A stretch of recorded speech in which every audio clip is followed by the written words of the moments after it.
Welcome back, everybody. I'm your host, the Sky Marshal, the Lion's Den, bringing you a recap of what's happened this turn in July of 1945. So let's get started, shall we?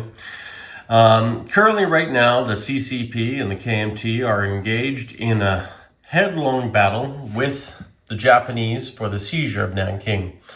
We have a medium bomber that was recently lend-leased from the USA to the KMT. They're going to be using that with their superior land forces, as well as an armored tank, medium armored tank, lend-leased from the British to also aid in this offense. I don't know what the KMT have decided. Obviously, I'm playing the Soviets, and I'm not privy to their information, but I can only assume that attack will be attacking in the near future. And then, of course, the CCP in the north did try an attack on Nanking this turn, which failed utterly. We took one Japanese soldier for, I think, the casualty losses of about 5 CCP units, possibly 4. However, in the north, in Beijing, the Soviets have given the CCP their own fighter, as well to assist in any CCP activity. Now, the Japanese right now are definitely on the defensive. Nanking is pretty much their last stronghold in China. And down here further south, you can see the buildup of the Far East Command forces. Quite a large air force here to combat the Japanese Air Force. We'll have to see what happens here. We're trying to, or I shouldn't say we, but the Allies are trying to take away the Asia for the Asians victory point down here. And they're going to obviously look at what they have to do in order to do that, no doubt. And interesting to see that they have an airborne down here. Obviously, they have something up their sleeve. Who knows what that's going to be. Now, the Japanese empire has been, for the most part, pushed out of Australia. You can see down here that the seizure of the Queensland territory was successfully done by the Americans this last turn. And they brought up their naval task force with the USS Kentucky as flagship with the USS San Francisco as in support to possibly mount a southern offensive down here in the Western Australian area. Now, there is very little left in Sydney and New South Wales. They built a few units this turn, but most, if not the bulk of their fleet has gone north, and it's gone north to 2 separate areas.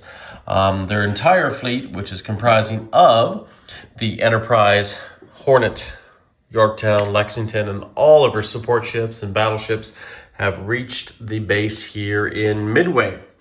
And all their jet fighters are now on the air base there, getting a refit, no doubt, and ready for their next combat, which could very likely be the coast of Japan, or off the coast of Japan, somewhere there. Now, one B-29 here that has landed in Wake Island was very successful in bombing and causing 9 points of damage in Japan. And the Japanese Zeros did not intercept them at all. And currently right now, you can see in Wake Island, we have a B-26 Marauder and 2 B-29s, as well as several ground forces and a few ships protecting those assets in Wake Island. Now, the Americans have repaired a lot of their ships that were sunk in Pearl Harbor, and the new battleships are out in the front lines. But you can see here the USS Maryland was just commissioned and refitted, as well as the new Atlantic-class light cruiser, the Reno. So that is exciting to see in the Pacific. More ships adding to their fleet. Japanese have a very powerful submarine fleet down here, off the coast of Palau, as well as a lot of their convoy ships, supplying troops and merchant ships back to the home islands. And here you can see the 4 fleet markers down here representing the bulk of the Japanese Navy. Basically 7 carriers, 1 heavy, 2 fleet, and 4 light carriers, as well as the capital ship Shikishima, Yamato, and Musashi in support, as well as all her cruisers, battle cruisers, and other support vessels.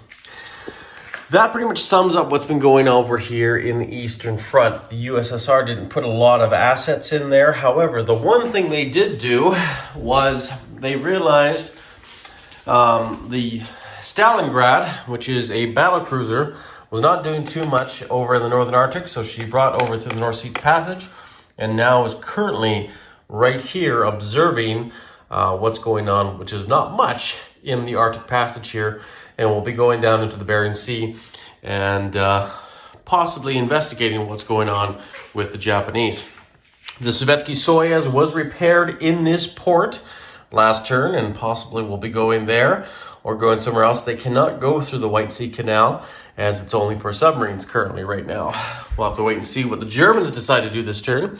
The Germans still occupy Scotland in force, and the Americans and a lot of British forces have gone further down into the south of England.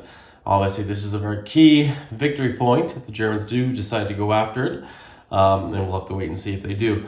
They have a very sizable air force in Western Europe, but the bulk of the air force that they've moved is the German Luftwaffe, and the Regia Aeronautica is down here in northern Italy, and you can see a lot of jets, a lot of fighters, medium bombers, the like in this airspace. Very vital airspace to protecting Rome. And of course, they have pulled troops out of here in southern Italy up to Rome, leaving these forces, these Soviet forces, to move north and pressure Rome. They already have colonies in Sicily, and they were defeated, but still hold on to territory in Cyrenaica. Now, the Eastern Front is one thing you can look at it in the whole entirety of it as really a very static warfare right now. Warsaw is defended with a large Soviet air force, as well as down here in Romania. And in the north here, we'll back up into Leningrad and Helsinki. Other Soviet assets are there, as well as they're building up several units here as well to protect possible victory points. The Soviets were able to take back what the Germans had secured in Sweden as part of their income, but this is a seesaw battle here in the north. Not so much for victory points, but for IPP and money, which is a very key thing right now. The Germans have a very strong front here on the Eastern Front of Panzer Grenadiers in pink and the advanced mechanized that you can see, as well as motorized. Clearly, they're going to want to be pushing up into the front. The Soviets did take Slovakia back this turn. However, the Italians, who recently went into Eastern Yugoslavia with a sizable force, putting pressure on the Russians to combat them. Now, I'm unsure what the buy is going to be for the Soviets this turn, but we have to keep in mind, no matter what happens, this game is going to end 2 turns from now. We are currently, right now, in July 1945. So we have 1 turn, and then the next turn, and then that's it, providing it doesn't end early. So it'll be interesting to see exactly what the Soviets can do to protect their lead. But right now, the Axis powers have retreated out of Madrid, and the U.S. came in and took it only with 1 infantry. They sense a trap there, so I'm not sure what the Americans and the British are going to do this turn. Obviously, the Germans can go and take it back, but we'll have to wait and see. I sense there's just something not right afoot.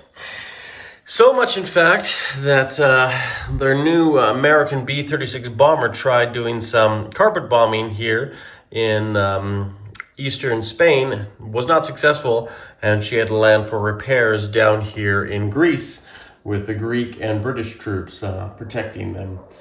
So currently right now, guys, that's about it. That's the report right now. American fleet in the Atlantic is off the coast of Spain and Portugal. German U-boats are attacking and taking as much as they can off the western approaches.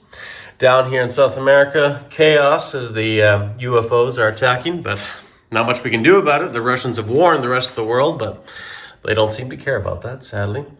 The Littorio down here, she's going to be heading, I guess, obviously into port for repairs soon, because I don't think her battle damage has been repaired.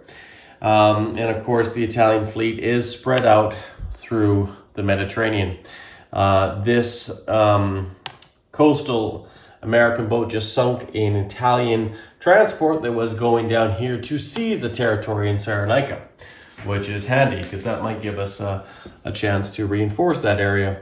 In Africa, the Germans pushed on to southern Iran and seized the capital there. Now the Soviets are building a buffer zone, and we'll see. The Italians have retreated back from southern Iraq into Transjordan, and we'll see what happens with the Desert Africa Corps if they decide to go into India, which would be fun. Do some Alexander the Great stuff. We'll see. We'll see what happens there. Anyways, guys, this is Sky Marshall in the Lion's Den, bringing the end of July 1945, and we're going to be moving on to January 46. Take care, stay classy, and we'll see you soon.